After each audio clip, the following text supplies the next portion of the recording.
RJ Anjali പറഞ്ഞ ഈ ഒരു ക്ഷമാപണം അതിൽ ഒരു ആത്മാർത്ഥത ഇല്ലെന്ന് അരിയാഹാരം കഴിക്കുന്ന മലയാളികൾക്ക് മനസ്സിലായിട്ടുണ്ട്.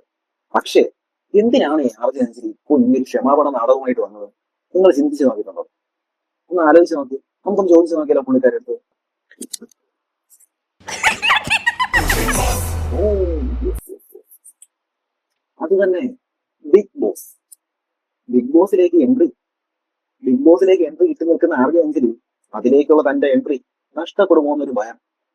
അതിനാണ് ഈ ഒരു ക്ഷമാപണം. കേരളക്കരെ കംപ്ലീറ്റ് ആയിട്ട് ക്രിട്ടിസൈസ് ചെയ്യുന്നു. അതിന്റെ ഒരു പ്രതിഫലനമാണ് ആ തള്ളച്ചി കാണിച്ച ക്ഷമാപണം നിങ്ങൾ വിചാരിക്കുന്നുണ്ടോ? ഒരിക്കലുമല്ല, അതിനൊന്നും അല്ല.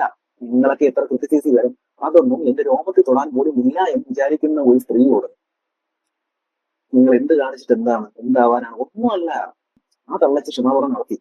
പക്ഷെ അങ്ങനെയാണെങ്കിൽ വീണ്ടും ന്യായീകരിച്ച് മെഴുകുവാരെങ്കിലും. ഇപ്പൊ ഈ കുണ്ടിയിൽ മെഹന്തി ഇടുന്നത് പല രാജ്യങ്ങളിലും ഉണ്ട്, ഞാൻ കാണിച്ചത് തെറ്റല്ല. പക്ഷെ നമ്മുടെ കേരളത്തിലെ ഒരു സംസ്കാരമല്ലേ, ആ ഒരു സംസ്കാരത്തിൽ എവിടെയാണ് കുണ്ടിയിൽ മെഹന്തി ഇട്ടിട്ടുള്ളത്?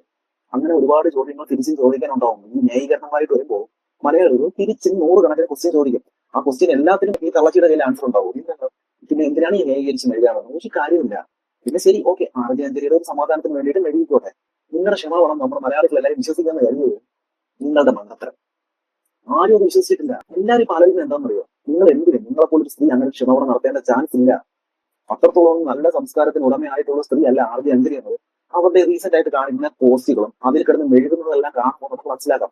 അപ്പൊ അങ്ങനെ ഒരു സ്ത്രീ എന്തിനാണ് ഈ ക്ഷമാപണം നടത്തിയെന്നും ഈ ഒരു കാര്യം അറിഞ്ഞ പലരും പ്രൈവറ്റ് ഇൻവെസ്റ്റിഗേഷൻ ആയിട്ട് ഇറങ്ങിയിട്ടുണ്ട്. അപ്പോൾ അങ്ങനെയുള്ള കുറച്ച് ആൾക്കാരെ അന്വേഷിച്ച് കണ്ടെത്തിയതാണ് ബിഗ് ബോസിന്റെ കഥ. ബിഗ് ബോസിന്റെ കഥ വളരെ പെട്ടെന്ന് തന്നെ നമ്മൾ പ്രേക്ഷകരും അറിയും. പിന്നെ RJ അഞ്ജലി എന്തുകൊണ്ട് ഹാപ്പിയാണ്? പുള്ളിക്കാരിക്ക് ഇതൊരു പബ്ലിസിറ്റിയാണ്. ഇനിയിപ്പോ ബിഗ് ബോസിലോട്ട് പോവാം, ഡെയിലി 10, 40,000, 50,000 രൂപ വെച്ചിട്ട് സാലറി. ലൈഫ് സെറ്റാണ്, അവർക്ക് ലൈഫ് സെറ്റാണ്. ഈ ഒരു ക്ഷമാപണം കൊണ്ട് അവർ നേടാൻ പോകുന്ന ലക്ഷ്യങ്ങളാണ്. ഇവിടെ പണി കിട്ടിയിരിക്കുന്നത് വേറെ എല്ലാ ഫിലിമിനാണ്. എങ്ങനെയാണെന്നല്ലേ ഈ സംഭവം അറിഞ്ഞ പലരും ഇപ്പൊ പ്രൈവറ്റ് ഇൻവെസ്റ്റിഗേറ്റർ ആയിട്ട് ഇറങ്ങിയിട്ടുണ്ടല്ലോ. അങ്ങനെ ഇറങ്ങിയിട്ടുള്ളവർ ഇപ്പൊ എന്താ ചെയ്യാറ്? ഇപ്പൊ എല്ലാ ഫിലിമിലോട്ട് റോൾ ചെയ്യുക. ഈ RJ അഞ്ജലി പറഞ്ഞത് സത്യമാണോ കള്ളമാണോ എന്ന് അറിയണ്ടേ? അതിന് വേണ്ടിയിട്ട് എല്ലാവരും ഇപ്പൊ റോൾ ചെയ്തിട്ട് എത്ര നാൾ അവിടെ വർക്ക് ചെയ്തു, എന്തിനോട് അവിടെ തിരിച്ചു കിട്ടും, ഇപ്പോഴും അവിടെ വർക്ക് ചെയ്യുന്നുണ്ടോ, അങ്ങനെ ക്വസ്റ്റ്യനോട് ക്വസ്റ്റ്യൻ. ഇപ്പൊ റെഡ് എഫിന്റെ ഓഫീസിൽ ഇപ്പൊ അവര് ഫോണൊക്കെ എടുത്ത് മാറ്റി വെക്കാറാ പതിവ്. എന്ത് ചെയ്യാനാ? RJ അഞ്ജലി അവിടെ ജോലിക്ക് എടുത്ത് പോയില്ലേ? അനുഭവിക്കാൻ തന്നെ അവസ്ഥയെ. എവരുടെ ഈ കുതന്ത്രങ്ങളൊക്കെ വെച്ചിട്ട് ഈ തള്ളച്ച് തന്നെ ആ ട്രോഫി ആയിട്ട് ഇനി വരാം. അല്ലെങ്കിൽ ഇപ്പൊ ഈ കാട്ടിക്കൂട്ടിയതിനെല്ലാം ഒരു തിരിച്ചടി എന്നോണം എന്തെങ്കിലും ഒരു എത്തിന്റെ പണിയായിട്ട് തിരിച്ചു വരാം. എന്തായാലും നല്ല പ്ലാനിങ് സംഭവങ്ങളൊക്കെ വർക്ക്ഔട്ട് ചെയ്യാൻ എളുപ്പമുള്ള സ്ത്രീയാണ് ഇപ്പൊ ബിഗ് ബോസിലേക്ക് പോകുന്ന ഒരു കണ്ടസ്റ്റന്റ്.